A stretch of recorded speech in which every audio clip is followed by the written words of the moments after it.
All right, welcome to this edition of the End One Easy Podcast here. I'm your host, Ernest E.J. Christian, coming to you here at the Palatial Christian Estates here on a kind of late evening, Saturday evening here. This podcast should be dropping on your feed at some point between Saturday night, Sunday morning. We'll see what Big Jim does and puts it out there. But today's show, we keep it simple and easy. Try to keep the show relatively quick, it's efficient. 15, 20 minutes, sometimes more, sometimes less, depends how I feel. A couple topics we're going to talk about in the NBA as we get down to the nitty gritty of the NBA season here. But first off, this podcast, subscribe on any podcast catcher, especially guys on the Huddle Up podcast feed, on any Huddle Up Incorporated feed, on Spotify, on Stitcher, on Google, you name it, it's up there. Especially guys, check out the Huddle Up podcast YouTube channel at I'm telling you right now, it's at Huddle Up Podcast on YouTube. And of course, you follow my channel as well too. I have my own work, my own podcast, all my own stuff as well. I do.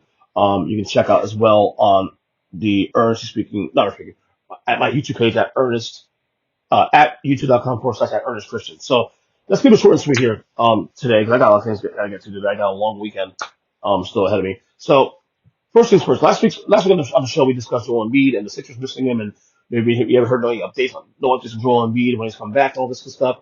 Well, we got an update actually. Possibility that Joel Embiid could be back for the Sixers within the next 2 to 3 weeks.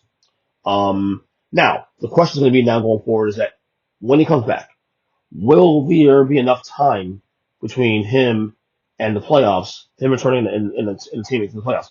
Right now, the number 8 in the playing situation in the Eastern Conference. They're a game and a half back of the 6th seed in the East behind Indiana. They're tied for 7, or number 8 and 7 tied to Miami for the playing situation. That's the question. Obviously, Joel Embiid was, in my opinion, the runaway front runner for MVP prior to his injury. Obviously, he won't be able to get that award because he's missed so much time due to new rules. However, one can argue that he has actually proven his MVP worth just by not being there, actually. So, but yeah, that's the situation going forward. I am curious, what happens now with, Embiid, and when he gets back in time, what happens with that. But the Sixers is definitely going to use him. Definitely they miss him. He was, again, fantastic this year, and, yeah, that's just that. So we'll see how that plays out. All right, next topic here. You talk about the Western Conference this year, and there's a lot of great stories in the Western Conference. So I was obviously OKC what they're doing in the West, number 1 in the West right now currently.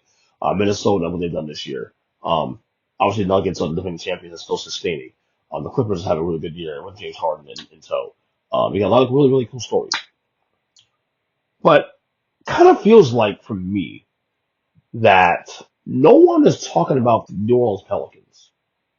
Currently on 5-0 in the West. You have actually a healthy Zion Williamson, especially this late in the year. No one's talking about the Pelicans. And it's weird. I wonder why. They're only a game and a half back of the 4th seed in the 4th seed in the West. That's still up for grabs. And they've been really good this year, and no one's talking about them, especially in the competitive Western Conference.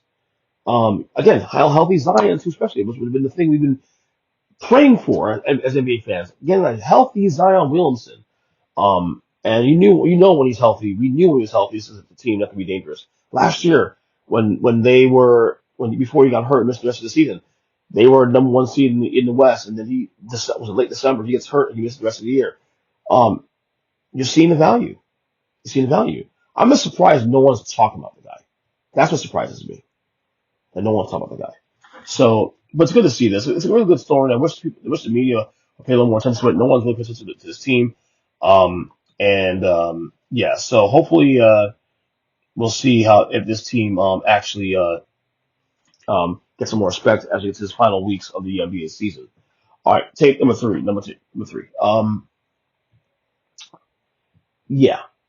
So Anthony Edwards has been arguably top 10 player this year, arguably.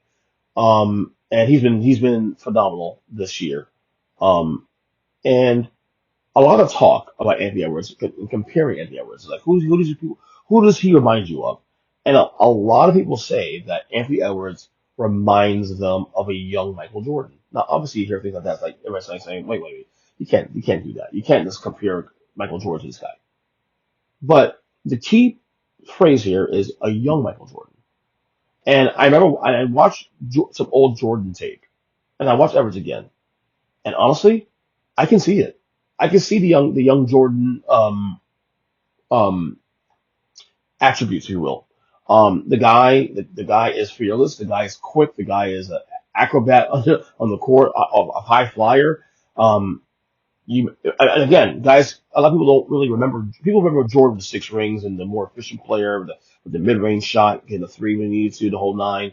A lot of people don't remember because it's been so long. It's almost 40 years now. The young Jordan, from 84 through 89, 90, you know, that people forget that Jordan. And there's a lot of that in this kid. Again, we're not saying he's better. We're not saying he's this guy, this and that. We're just saying that the way he plays, his style of play, reminds many of a young Michael Jordan. And honestly, as someone who studies the game, who loves the game of basketball, um, I actually agree with that.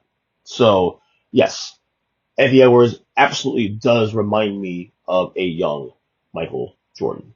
All right, that's third take. Fourth take. I said we're gonna go quick here today because I got a lot going on this weekend. I gotta get to. Last week we just listened to the podcast how like this the MVP race, the MVP race. Sorry, said too fast.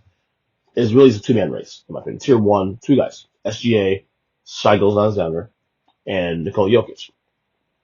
But I want to give some props to a couple players. If I did a top 5 rankings of the MVP race, obviously those 2 guys, SGA 1, Jokic 2, but neck and neck.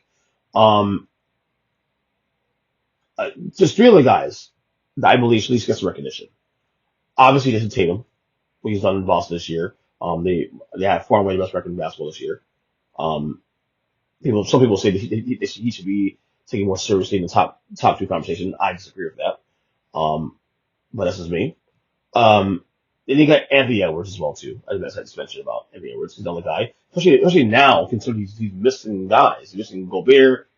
He's missing Karl Anthony Towns for a little stretch here, and they're still holding serve in the top 3 in the Western Conference. But also Jalen Brunson as well should be a conversation because the Knicks again missing Julius Randle, missing OG Anunoby for stretches of this year, and the Knicks are still a top 4 seed, or right now number 5 in the East, but excuse me. But right now, fighting for that top 4 spot in the Eastern Conference, and Jalen Brunson's been nothing short of amazing. I think he's like top 5 or top 6 in the league in scoring currently.